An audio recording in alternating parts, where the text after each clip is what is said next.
Ang layo di kay inyong binilhan.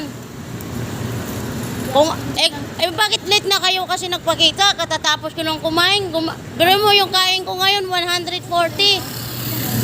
Anong building yan? Diyan ka nagtrabaho? Ah. Kaya alam niya. Kaya pala alam mo. Musta ka naman dyan sa trabaho mo?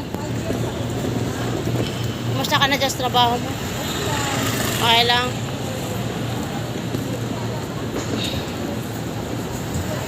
Asa mo dapit mo palit? Ay, ikot na lang ako.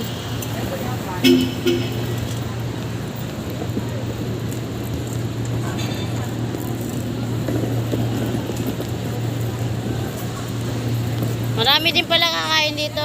Ngayon alam ko na, dito na ako kain. Dito kayo.